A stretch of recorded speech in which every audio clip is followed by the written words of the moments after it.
눕기서 내용이 과연 그러는지 안 그러는지를 다시 이제 확인할 수 있도록 그렇게 이제 말씀해 드리려고 합니다. 그리고 이제 구조적인 부분에서도요, 지금 사사기까지의 내용이 어떤 내용이었죠? 창세기부터 이제 연결을 지어서 간단하게 말씀해 드리면은, 천지 만물을 하나님께서 6일 만에 창조하신 다음에 마지막 날 누굴 만드셨죠? 아담과 하와를 만드셔서 세 가지의 약속을 해 주시잖아요. 생육하고 번성하고 땅을 정복하고 다스릴 것에 대해서 약속하셨는데, 아담이 이제 선악을 하는 열매를 따먹고 타락하게 되어지잖아요. 보통 이제 인간 대 인간의 계약 관계에서는 한쪽에서 언약을 어겨버리면은, 약속을 어겨버리면은 그 언약은 파괴될 수밖에 없습니다. 근데 하나님께서 인간과의 세운 언약은 계약이 아니고 하나님의 무조건적인 절대 주권적인 약속이기 때문에 인간의 행위하고 관계없이 약속이 이루어질 수밖에 없어요.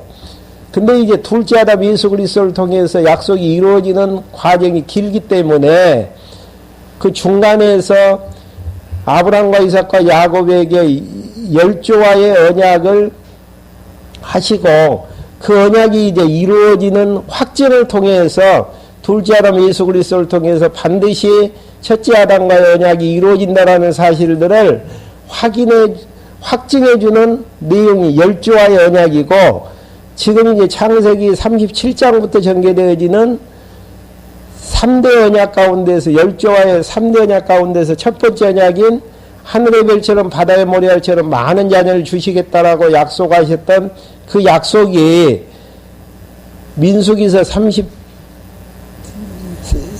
30장까지죠. 30장까지 성취해 주셨고요. 두 번째 약속이 민수기서 31장부터 사사기 내용까지가 가나안 땅 정복에 대한 약속을 이루어 주셨고, 마지막 남은 약속이 뭐예요? 구조적으로는 이제 통치 언약을 이루어 주셔야 되는데, 통치 언약에서 가장 중요한 부분이 사사시대대로 전개되어져서는 안 되어진단 말입니다. 그래서 계속 왕이 나올 것에 대한 전주곡으로 우상숭배와 음행하는 이유에 대해서 단마디로 계속 반복해서 이야기하는 부분들이 왕이 없으므로 자기 소견에 옳은 대로 행하게 되어지고, 눕기서에서 다윗 왕의 출생을 이야기하면서 사무엘 상에서 다윗 왕국이 창건될 수 있도록 이제 준비해 나가시는 하나님의 섭리로 구조적인 논리적인 통일성을 이루고 있기 때문에 눕기서 내용이 효부를 강조하는 것처럼, 효부 사상을 강조하는 것처럼 과정 속에서는 그래요. 앞뒤 잘라버리고 이야기를 한다면은 본문에서도 이제 설명해 드리겠지만은, 그러지만은 전체적인 구약의 판에서 봤을 때에는 통치언약을 이루어 주시기 위해서, 통치언약이 이루어지기 위해서는 왕이 출생을 해야 되는데, 눕기서 부분에 대해서 왕을 출생을 시키고 왕국이 이제 창건될 수 있도록 준비하시고 건립해 나가시며 그 왕국을 보호하시는 사무엘 상하로 연결되고 있다라는 거. 이렇게 이제 전체 판에서, 그러니까 여러분들이 성경을 반학하실 때에 눕기서다, 사사기다, 여호수아다, 이런 이제 제목 자체를 무시해 버리시고요. 그냥 계속 이제 연결을 지어서 공부를 하시는 게 좋습니다. 그러면은 과연 이제 눕기서 내용이 그러는지 안 그러는지 한번 이제 확인할 수 있도록 해보겠습니다. 그러기 전에 한번 성경의 근거를, 지금까지 이야기했던 내용들을 한두 성경만 찾아가면서 한번 근거를 한번 찾아보면서 그 다음에 이제 눕기서 1장으로 넘어갈 수 있도록 그렇게 하겠습니다. 열왕이 나올 것에 대해서 창세기 17장부터 이제 18장 15절까지 나와져 있는데요. 그 중에서 이제 한 기절을 요절로 이제 찍어서 이야기를 하라고 하면은 창세기 17장 6절 한번 찾아보십시오. 그거 한번 읽어 주셔요.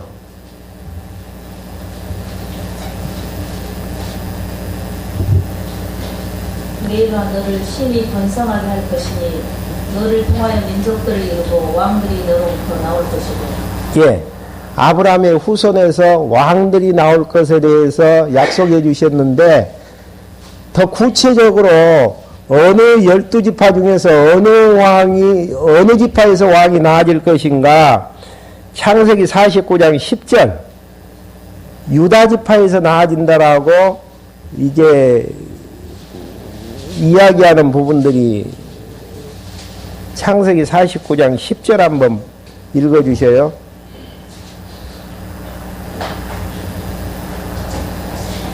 왕의 호리 유다에게서 떠나지 않을 것이며 실로가 올 때까지 성취자의 지파니까 그의 발 사이에 떠나지 않을 것이며. 예.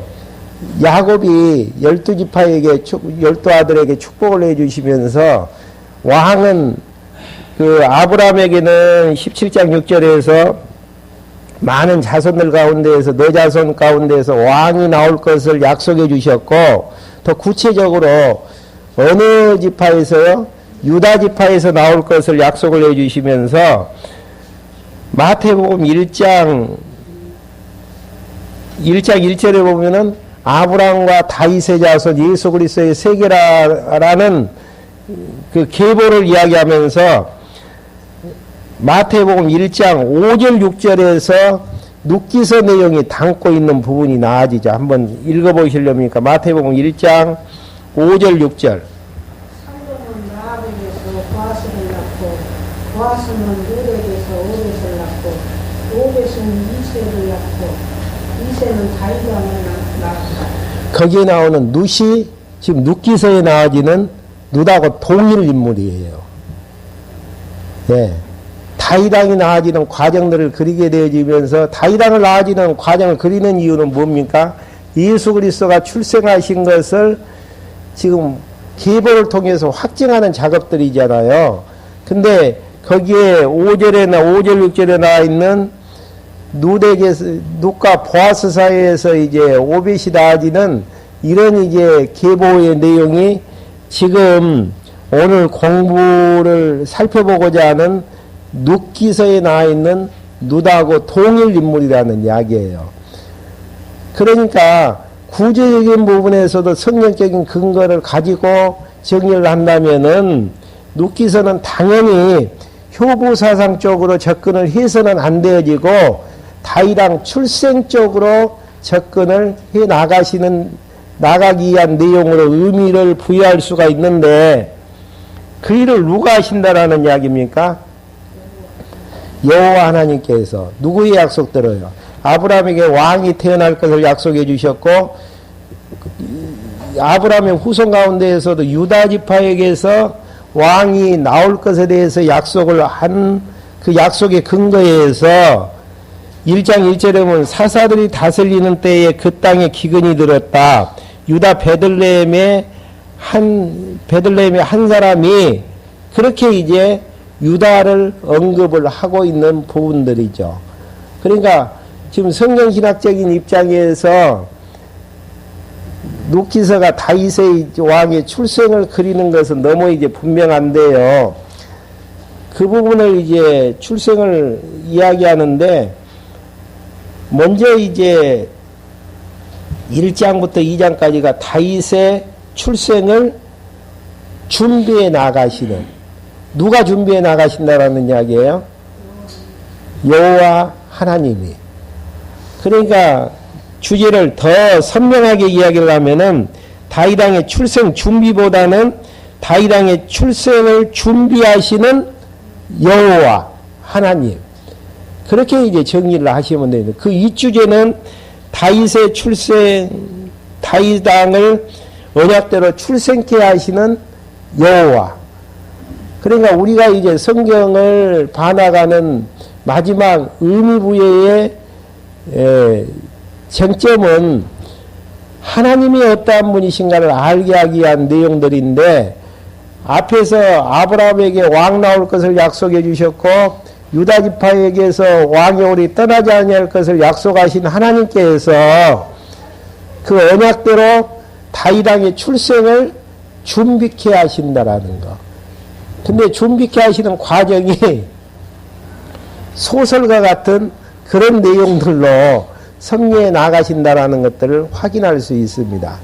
그러니까 이 판을 전체적으로 다 마지막까지 의미부여를 하게 되어졌을 때에 왜 하나님께서 우리에게 흉년과 아픔만을 주시나, 우리가 이제 그런 이야기를 많이 할 때가 많지 않아요. 근데 하나님께서 구약사를 섭리하시는, 신약사도 마찬가지겠지만은 구약사를 섭리하시는 섭리의 기본 바탕이 뭔지 아세요? 고난과 아픔. 네. 이런 이제 바탕 위에서 역사를 섭리하시는 것들을 확인할 수 있습니다. 이걸 이제 언약 백성은 못 견디니까 이제 범죄하게 되어지고, 그런다 그래서 버려버리는 것이 아니라 끝까지 보호하시는 고난의 역사 이후에 보호의 역사. 그래서 이제 여러분들 주보 교환을 보셔도 1장부터 2장까지 다윗의 출생을 준비하는데 1장 부분이 무엇이죠? 유다 자손의 순환이 나아지고, 2장 부분에서는요, 유다 자손의 보호가 나아지잖아요. 예. 그러니까 보호를 깨닫게 하기 위해서, 하나님께서 보호하신다는 깨닫게 하기 위해서 순환이라는 역사의 바탕을 깔고 역사를 섭리해 나가신다라는 거. 그러니까 기독교 역사가는 부정적입니까? 긍정적입니까? 근데 우리는 부정과 긍정을 겸해서 평가를 하시죠. 내 뜻대로 되어지고 싸매는 부분이 와졌을 때는 하나님 참 대단하시다. 세우시는 부분에 와서도 마찬가지고 모으시는 부분에서도 마찬가지인데, 또 이제 때리신다든지 흩으신다든지 무너뜨리신다든지 망하게 하신다든지 이런 과정 속에서는 왜 하나님 그렇게 하실까라고 이야기를 하지만은 그 두 가지를 겸해서 이야기하지 보지 못하면은 역사에 대한 바른 평가를 할 수가 없습니다. 그러니까 1장 부분만 놓고 보면은 왜 왕이 나와야 될 유다 백성들 귀하게 하나님께서 키워나가셔야 되잖아요. 근데 재산까지 하나님이 주시는 기업까지 팔아넘길 정도로 어려움 속에서 있고, 자기 거주하는 집에서는 살 수 없도록 그렇게 이제 하나님께서 섭리해 나가시는 그런 부분들. 근데 뒤에 보시면은 보호가 나아져요. 이런 구조는 창세기 내용만 봐도요, 범죄 다음에 뭐 어떻게 나아지죠? 공식 자체가 하나님의 심판. 창세기 구조가 그러죠. 범죄 다음에 심판 나아져요. 심판으로 끝나버리면은 인간의 하나님으로 우리가 이제 하나님을 정의할 수밖에 없죠. 근데 인간의 하나님이 아니다는 걸 보여주기 위해서 그 다음에 나아지는 구조가 뭡니까? 보호. 이게 보호가 중요해요. 이제 눕기서 끝나고 사무엘 상하에 대한 내용들도 이제 진입을 하게 되어질 텐데요. 거기에서도 보면은 설립으로 끝나지는 게 아니고 죄 속에서도 하나님께서 보호하시는 장면으로 끝나진다라는 거. 그러니까 멀리 바라볼 필요가 있어요. 좁게 바라보면은 왜 하나님께서 굳이 선택을 하지 말든지 우리에게 어려움을 주시나 이제 그렇게 정리할 수 있지만은 그건 아닙니다. 그러니까 1장, 2장만 봐도 보호하시는 것들을 다시 한번 확인케 하시는 걸 통해 왜 보호를 하시겠어요? 오늘 서로니까 왜 보호를 하시겠어요? 3장의 구절을 보셔야죠. 다윗왕을 출생케 하시는 그런 이제 과정들을 준비하시고 유다의 기업을 계승해 나가기 위해서 하나님께서 다윗왕의 출생을 준비하고 보호해 나가시는 하나님의 섭리의 숨결. 그러니까 뒤를 결론을 보시면서 과정을 보시면은 의미부여가 긍정적으로 평가를 하게 되어지는 것인데, 그 자체만 보게 되어지면은 어떤 결론이 나와집니까? 이런 일들은 안 일어났으면 좋겠다라고 설명할 수가 있는 부분들이죠. 한번 이제 전체적인 눕기서 이제 이 정도만 보고 읽어가면서 정의를 하면은 이제 바른 의미가 이제 산출이 되어지는 내용들이죠. 먼저 다윗의 출생을 준비하시는 하나님에 대해서 계시하시는데 준비를 어떻게 하시는가? 유다 자손의 순환을 통해서 준비하신다라는 거. 이게 중요해요. 순환을 통해서 준비해 나가신다라는 거.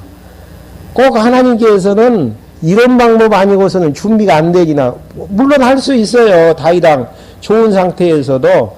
근데 교육의 목적이 있기 때문에 하나님이 하신다라는 계시의 근본적인 목적은 계시의 목적을 가지고 역사를 섭리하시기 때문에 인간의 머리로서는 상식적이고 보편적인 상황에서는 도저히 이해할 수 없는 방법으로 역사를 섭리해 나가신다라는 거. 이게 이제 중요한 부분들이죠. 먼저 그러면은 왜 이제 어떤 순환의 과정들을 통해서 출생을 준비하시는가? 1장 1절에서 흉년을 피해 유다 사람 엘리멜렉이 모압으로 이제 이거하게 되어지는 내용입니다. 모압은 어느 지역이죠? 아브라함의 조카 롯이 롯하고 딸하고 관계 속에서 태어난 모압 암몬이 있는데 그 중에서 이제 모압 족속들 한번 봐보시오. 사사들이 다스리는 때에 그러니까 사사기하고 자연스럽게 연결이 되어지잖아요. 지금 때에 그 땅에 기근이 들었다. 기근이 든 이유가 뭐겠어요? 좀 진도와 관계없이 해달라고 해서 좀 진도와 관계없이 하고 있습니다. 지금. 예?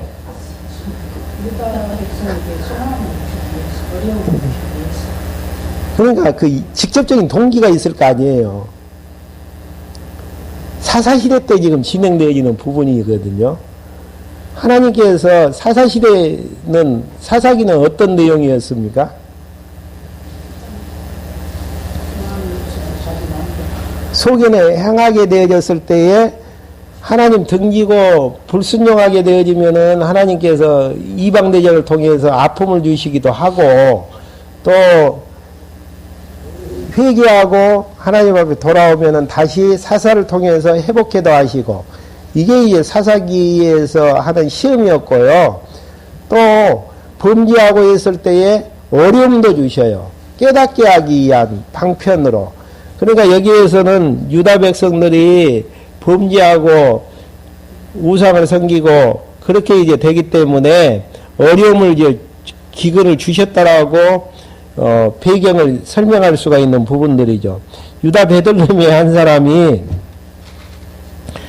모압 지방에 가서 거주하기 위해 그 아내와 두 아들과 함께 떠났는데 그 사람의 이름은 엘리멜렉이고 그의 아내의 이름은 나옴이다. 그의 두 아들의 이름은 말론과 기론이고 유다 베들레헴 에브라 사람들이었다. 그들이 모압 지방에 들어가 살다가 기근을 피해서 이제 그곳에 들어가 살았었는데 하나님께서 더 어려움을 주셔야 또 3절부터 5절까지 모압에서 엘리멜렉이 죽고 아들 둘도 결혼 후에 죽게 되어지는 나오미의 남편 엘리멜렉이 죽고 나오미와 그 여자의 두 아들이 낳게 되었는데 그들이 모압 여자를 아내로 맞이하였으며 그러니까 기근을 피해서 베들레헴을 떠나지 않았다면 모압 여인을 맞을 수 있습니까? 없습니까? 맞을 수 없죠. 하나님께서는 지금 창세전 작정하신 뜻대로 역사를 섭리하시기 위해서 과정 속에서 뜻을 준비하시는 과정 속에서 흉년을 들게 해서 고향을 떠나게 만들었고 타지에서 모압 여인을 두 아들에게 며느리로 이제 삼게 만드는 이런 섭리를 하게 되어집니다. 여기서 순서가 바뀌어져서는 안 돼요. 그렇게 이제 그래서 이제 그들이 모압 여인을 아내로 맞이했으며 그 여자의 이름은 오르바이고 다른 여자의 이름은 누시였다. 그들이 거기에서 10년쯤 살다가 결혼해가고 10년쯤 살다가 말론과 기론 두 사람도 죽었으므로 그 여자가 자기의 두 자식과 남편을 뒤에 남게 되었다. 이게 하나님이 하시던 일이에요. 고향을 떠나서 10여 년을 살게 하는 것도 아픔이 있는데 두 아들이 이제 죽어버렸으니까 어떻게 될 거예요? 며느리만 남고 이러지도 못하고 저러지도 못하고. 그것이 모압 시를 못 갖게 하다. 네, 권사님은 시를 모압 시를 갖지 못하게 해요. 근데 하나님께서는 이미 이제 3장 4장 가서 설명해 드려야 될 부분이지만은 지금 이때가 다윗 시대 때 근접했기 때문에 천년 기간에 BC 1000년이라고 생각하시면 되어져요. 모세는 1500년이니까 500년 전에 씨앗을 기업을 연결시킬 수 있는, 다 죽어버렸는데도 연결시킬 수 있는 모세 율법을 이미 선포를 해 놓으셨단 말이에요. 500년 후에 일어날 일들을 대비를 해서. 그게 하나님의 치밀함이에요. 우리는 이제 여러 가지 것들을 준비한다라고 하지만은 고작이 봤자 몇 개월 후, 몇 년 후, 근데 하나님께서 500년 후에 일어날 일들을 준비하시는 하나님의 치밀함. 그것은 이제 이 두 아들이 죽었다. 여기에 빠져버리면은 하나님이 하시는 일들을 발견하지를 못한다라는 거. 네. 그렇게 되어지다 보니까 이제 절망할 수밖에 없죠. 세 여자들만 남아가지고 6절부터 10절까지의 내용은 나오미가 고향으로 오면서 자부에게 돌아가라고 권하게 되어집니다. 왜? 남편도 없기 때문에. 어떻게 철회한 모습으로 돌아가라고 이야기하는가 한번 봐보시죠. 그 여자가 두 며느리와 함께 일어나 모압 지병을 떠나 돌아오려고 하였는데 이는 여호와께서 자기 백성을 돌아보셔서 그들에게 양식을 주셨다는 것을 그 여자가 모압 지방에서 들었기 때문이다. 흉년이 그쳤다라는 이야기예요. 자기 고향에. 나오미가 자기 있던 곳에서 두 며느리와 함께 출발하여 유다 땅으로 돌아오려고 길을 가다가 두 며느리에게 말하였다. 너희는 각자 너희 어머니 집으로 돌아가거라. 너희가 죽은 자들과 나와 함께한 것 같이, 죽은 자는 이제 미리 죽었던 남편을 의미하는 부분들이죠. 나는 이제 살아있는 자기를 이야기하는 것이고요. 여호와께서 너희에게 인애 베푸시기를 바라며 여호와께서 너희로 각자 자기 남편의 집에서 안식을 얻게 하시기를 바란다. 그리고 나오미가 그들에게 입맞추자 그들이 목소리를 높여 울며 나오미에게 말하기를 우리가 반드시 어머니와 함께 어머니의 백성으로 돌아가겠습니다 하므로 나오미가 말하였다. 내 딸들아 돌아가거라. 어찌하여 너희가 나와 함께 가려고 하느냐. 내 태중에서 아직도 아들들이 더 있어 너희 남편이 될 수 있느냐. 그러니까 모세의 율법에 보게 되어지면은요, 그 기업의 대를 잇기 위해서 큰아들이 죽으면은 둘째 아들이 그 형수하고 결혼을 해서 기업을 잇게끔 해나가는 이런 이제 규례들이 있습니다. 근데 지금 나오미 입장에서는 두 아들이 죽었기 때문에 아무도 없어요.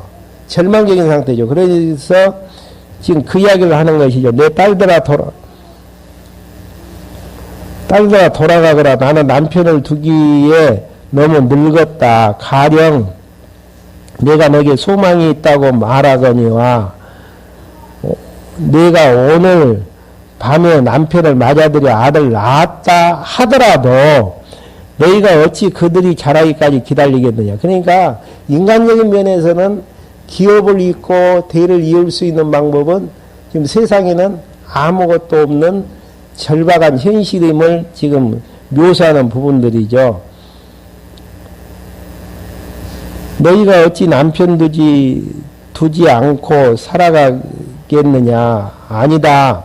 내 딸들아 여호와의 손이 나를 치셨으므로 너희 때문에 내가 매우 괴롭구나. 누가 이 일을 행했다라는 이야기예요? 여호와께서 자기를 치셨기 때문에. 이게 역사적인 해석이에요. 역사적인 주체를 하나님으로. 그러니까 참 여기에서 중요한 부분은 문제 해결을 위해서 어떠한 방법을 동원해서 그 문제를 해결하기보다는 하나님께서 왜 그렇게 하셨을까? 한마디로 이야기하면 하나님이 치셨다. 문제는 왜 그렇게 하셨을까? 그게 이제 중요하잖아요. 그러니까 우리의 이제 문제점을 해결하는 내용 자체가 자꾸 우리는 어떻게 관심을 가져요. 어떻게 해서 문제 쓰러졌던 집을 세우고 가문을 잇고 또 이제 기업을 잇는 방법에 대해서 몰두하기 때문에 결혼을 한다든지 뭐 시어머니가 결혼해서 아들 낳을 때까지 좀 기다려달라, 참고 기다려달라, 이런 방법론을 찾는 것이 아니고 하나님께서 이렇게 하셨는데 이렇게 하셨다. 그 의미 속에서는 왜 하나님께서 그렇게 하셨는가? 대를 끊기기 위해서 그렇게 했지 않느냐. 문제 얘기를 좀, 왜 하나님께서 그렇게 하셨을까? 왜 하나님께서 때리셨을까? 왜 하나님께서 무너뜨리셨을까? 왜 하나님께서 흩어지게 하셨을까? 왜라는 질문만 잘 던질 수 있으면은 답을 얻을 수가 있죠. 근데 지금 상황에서는 시어머니 입장에서 결혼해가지고 아들 낳기 위한 내용들도 하나님께서 막아버리셨고, 남아있는 자식들도 없고, 하나님께서 절망 가운데 처하게 했기 때문에 답은 없다라는 이야기예요. 치셨으므로 너희 때문에 내가 매우 괴롭구나.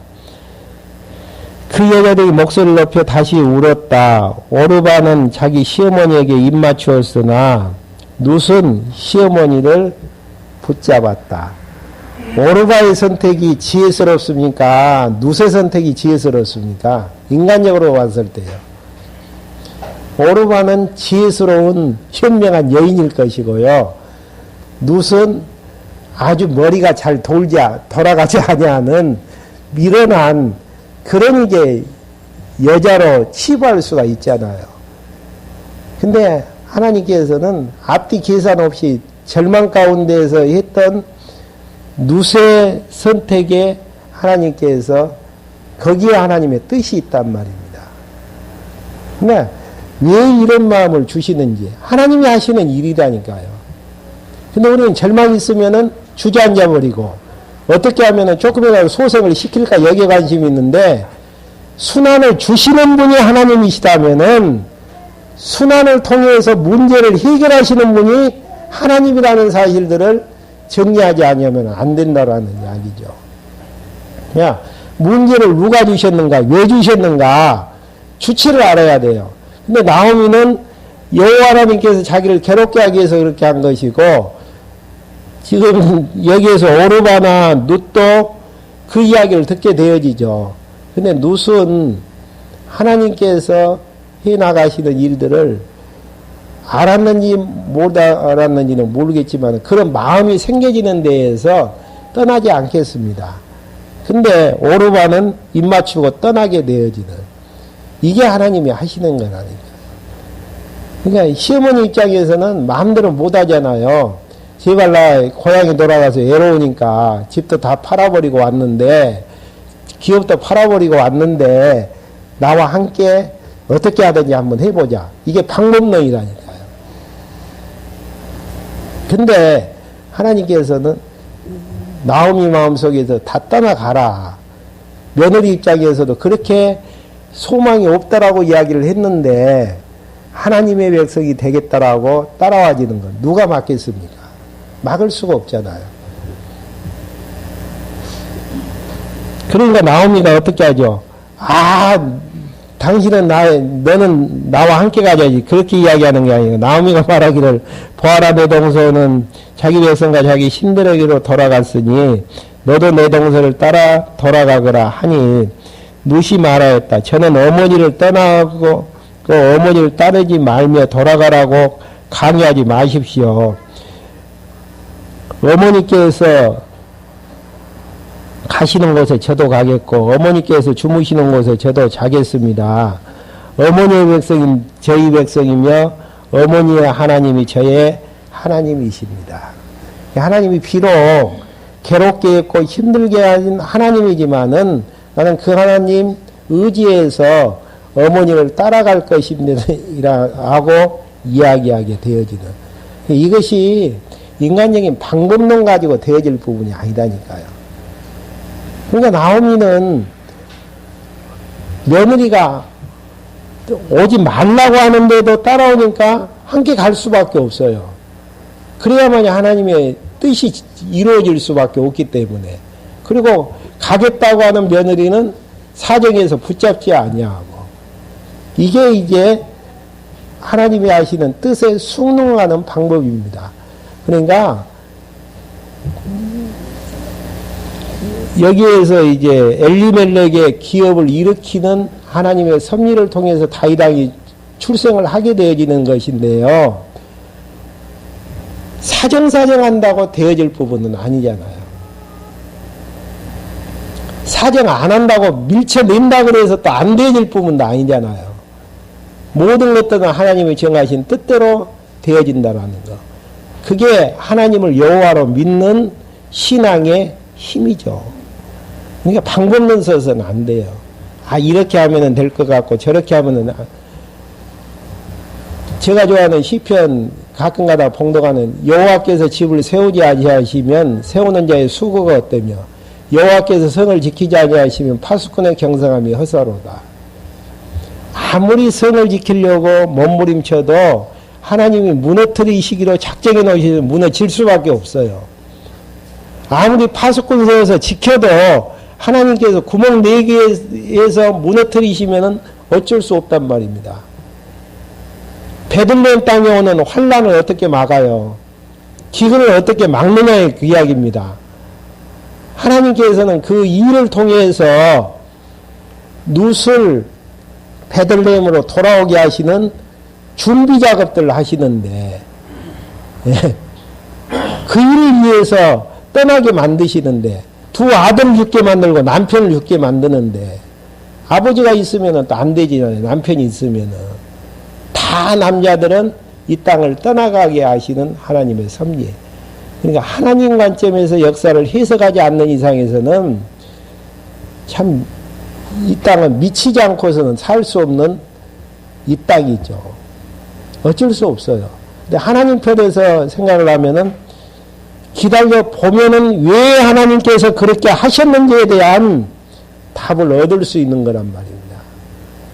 지금 500년 전에 모세 율법에서 명하는 부분들이 다윗왕의 출생하고 직접 연결고리를 거는 근거가 되어진다니까요. 그러니까 이제 그러면서 계속 이야기하죠. 어머니께서 죽으시는 곳에 저도 죽어 거기 묻힐 것입니다.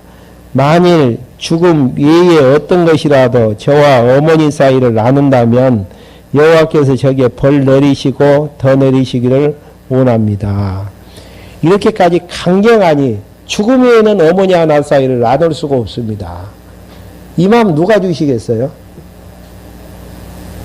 누가 주시겠냐 그 이야기예요. 하나님께서 하나님의 뜻을 이루어 나가기 위해서. 그러니까 저는 성령신앙하면서 목사님을 통해서 듣는 이야기 중에서 되어지는 일들은 열심히 하고 되어지지 않는 일들은 기다리든지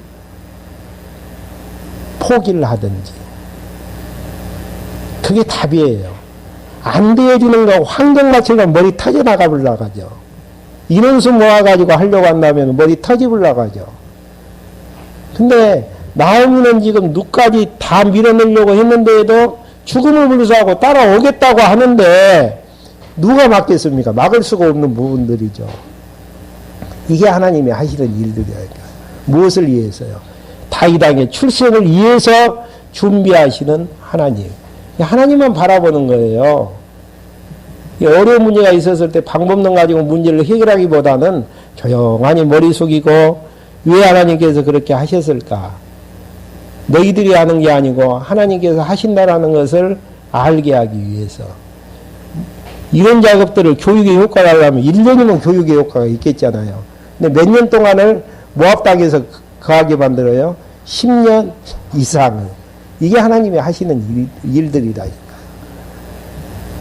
우리는 빨리빨리 문제가 해결됐으면 좋겠다라고 생각하지만 하나님이 정하신 기간이 있다라는 이야기예요. 그걸 어떻게 알 수 있나? 눕기서 보니까 그 답이 나와지더라고요. 아, 방법론 가지고 하나님의 뜻을 이루어 나가는 게 아니고 함께 하겠다고 하는 분들을 통해서 다윗왕국이 세워진다면은, 다윗왕국을 세워지는 기초가 마련이 되어진다면은 교회도 마찬가지라는 거. 그 마음에 함께 하겠다라는 마음은 누가 주시는 것입니까? 머리 대신 예수 그리스도가 그렇게 해 나가신다라는 거. 이건 믿어지면은 조용하니 기다리고 하나님의 때를 기다릴 수가 있지만은 이거 안 믿어지면은 이제 막 불안할 수밖에 없죠.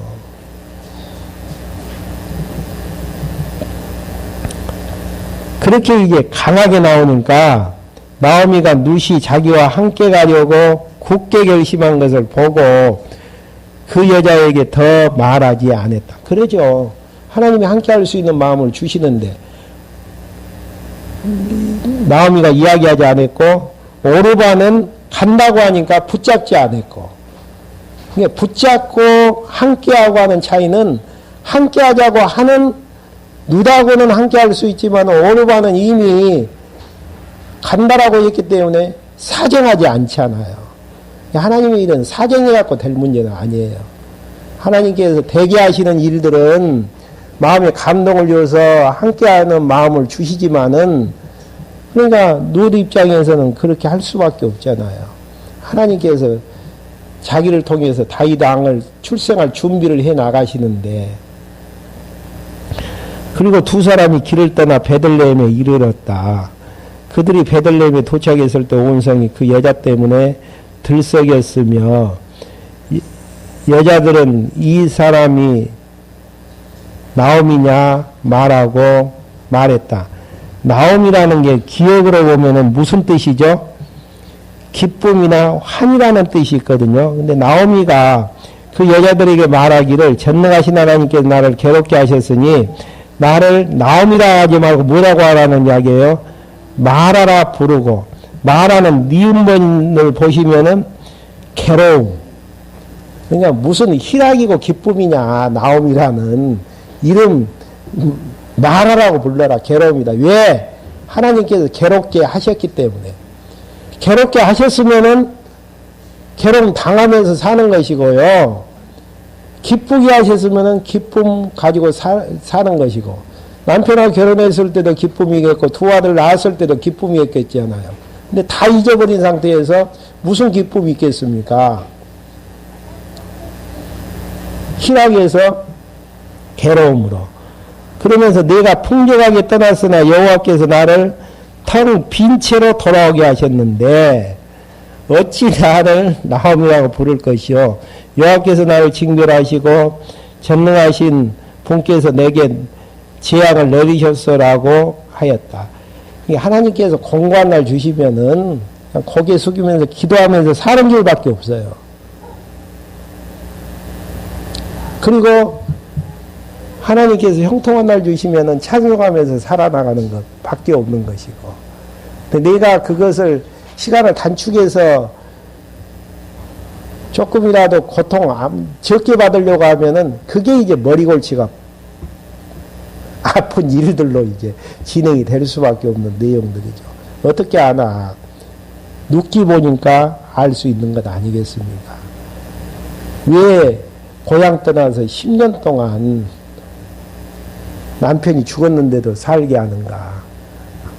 하나님께서 정해준 기간이 있기 때문에, 때가 있기 때문에, 회복하는 기간이 있기 때문에. 이사야서 공부하면 더 분명해집니다. 에레미야서도 마찬가지고요. 바벨론 70년에 때가 있어요. 아무리 기도한다고 몸부림치고 방법론 동원해도 35년으로 줄어드는 법은 없어요. 70년 다 채워야 돼요.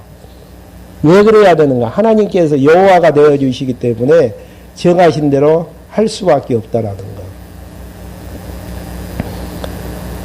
하나님께서 다 하셨다라고 인정을 하잖아요. 근데 하나님께서 하셨다는 것까지는 인정을 하는데 왜 그렇게 하셨는가에 대한 답은 지혜를 통해서 얻을 수밖에 없는 것 아니겠습니다. 그러면서 22절 이렇게 나오미가 자기 며느리 모압 여자 룻과 함께 모압 지방에서 돌아왔으니 그들이 베들레헴에 돌아왔을 때에는 보리 추수가 시작할 즈음이었다. 때를 맞춰요. 보리 추수가 시작될 때에서 이제 이삭을 죽게 되어지고 다음 시간에 보아스와의 만남이 이루어지는 것이고 이게 하나님께서 다윗 왕의 출생을 하나님이 준비하시는 섭리시다니까요. 기도하시겠습니다. 하나님 아버지 저희를 이 시간에 불러 모아주셔서 아브라함과 유다에게 약속하셨던 왕의 출생에 대한 준비를 하나님께서 해나가시는 역사의 현장들을 바라볼 수 있도록 인도해 주심을 감사함을 드립니다. 공고한 날을 주시는 이유가 있으며 또 공고한 날을 끝내는 때가 있는 것들을 저희들 알고 있습니다. 하나님이 하시는 일 저희들 방법으로 해결하려고 하지 마시고 하나님께서 해나가시는 여러 가지 일들을 바라보면서 하나님 배우게 하여 주시고 하나님이 여호와이심에 대한 확증이 떨어졌을 때에 여호와 하나님 경외하는데 부족함이 없도록 저희들 인도해 주시옵소서. 예수 그리스도의 이름으로 기도했습니다. 아멘.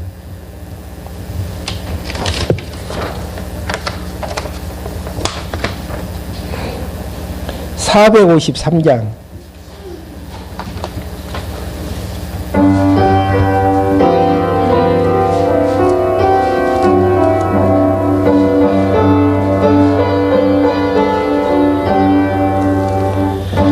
나를 기르시는 목자여 나는 주님에게 하늘은 양 무릎과 맑은 시냇물가로 나를 인도하여 주신다.